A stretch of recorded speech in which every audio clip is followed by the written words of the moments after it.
You guys want to hear about some short sale stuff? Yes. Awesome, let's do it.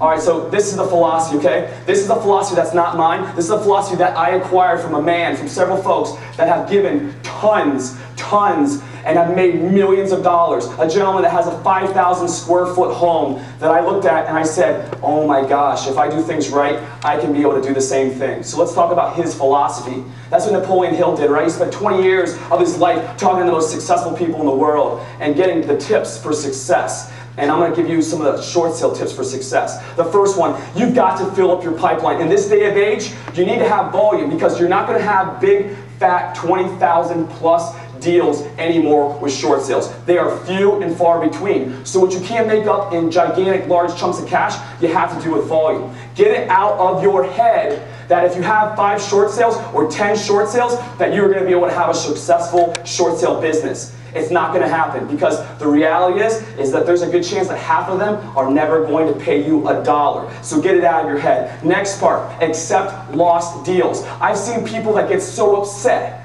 they get so frustrated, they get beat down, they're miserable. Because why? Because they're losing some deals. Guess what, guys? Don't get emotional to it. Do the best you can. Do everything that you have in your ability. But if you can't, accept that and move on. And guess what? It's just like anything else. If you're an attractive lady or you're an attractive guy and you're hanging out, if that guy or that girl doesn't do that thing for you and doesn't help you out and doesn't offer that to you, if you were in your single days, what did you do? You didn't dwell on it. If you're a happy, successful, good-looking person, you moved on to the next person. You got to have that mentality for your business. If not, you're going to be that emotional devastation. You're not going to enjoy it. The next part, focus on wholesaling or working on the business and not in the business. Ask yourself, your last week in your business, did you spend your time working on it or in it? Analyze it. And if you didn't do it or you can't do it for the last week, do it for this week.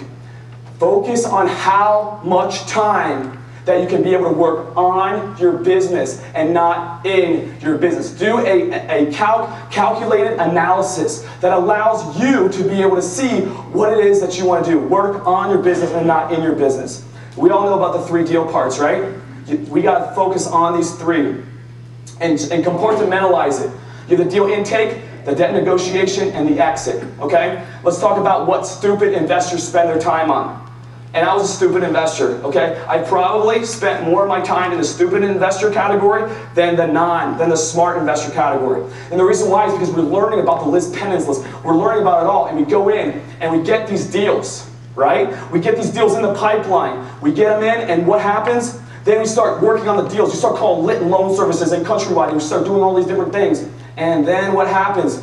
We're like, oh my gosh, we got a short sale acceptance letter. Who's raised your hand if you got a short sale acceptance letter? Raise your hand. It feels good, doesn't it? Doesn't it, Brad? Feels good, doesn't it? But then what do you think? Oh no. I gotta sell it. I gotta sell it. That's it. And for me and for all of us probably out there, we spend so much of our time getting deals in and then negotiating. When we actually get a deal that comes out, we're like, oh my gosh, wow, the deal. We got a deal now. How are we going to sell? Are we going to do an auction? Are we going to be listed with an MLS? What are we going to do? And you start freaking out. Okay? This is what smart investors do. They spend their time on this part of the pie. They do only 10% on deal intake. They do only 10% on negotiation. And then in this market, in this soft market, in this market that's all over the country, they spend 80% of their time on getting rid of the suckers. Because guess what? That's when you make your money. The whole thing, like you're making money when you buy, I don't know. In short sales, I don't know anyone that made their money when they got a short sale package. Any of you made some money when you got a short sale package? No. Nope. You make your money with a short sale package after you close it. So and smart investors use and leverage other business systems and other things to be able to capitalize on the world that we have, which is a world with internet, which is a world of virtual assistants, which is a world of 4-hour work week. Has anyone read the book? Go out. If you have not read it, run tomorrow to your bookstore and pick up The 4-Hour Work Week by Timothy Ferriss. If you have not read it, if you don't pick it up by the end of the week, something is wrong with you. Deal intake, okay, let's hit this up. First part, and I'm making an analysis with this. Never lick envelopes. And what I mean by that How many of you would put the value of your time at $8 an hour? Raise your hand. So why the heck do we do $8 an hour work? Why do we do it? I do it all the time. We do all these different things, and the reason why is because we don't plan, we don't set ourselves up for it.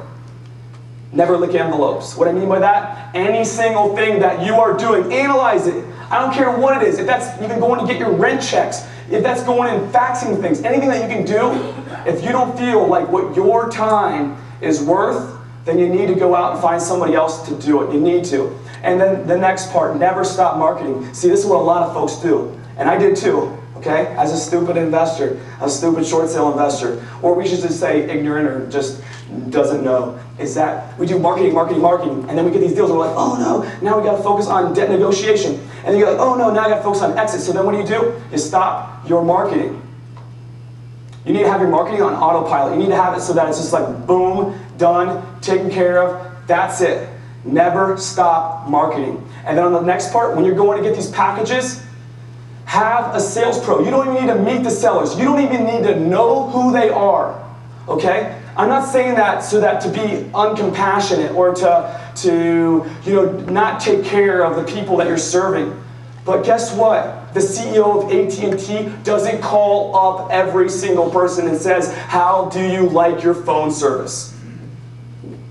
He trains people to do it. He delegates it out. He creates systems and processes that allows him to be able to do the important things, the executive area things that allows him to grow his business to $1 billion corporation and not some dinky, rinky hobby that a lot of us play with. Have a sales pro meet the seller. Grab the package. Let's talk about your eyes, girl. Look inside, girl. Let the sound take you away.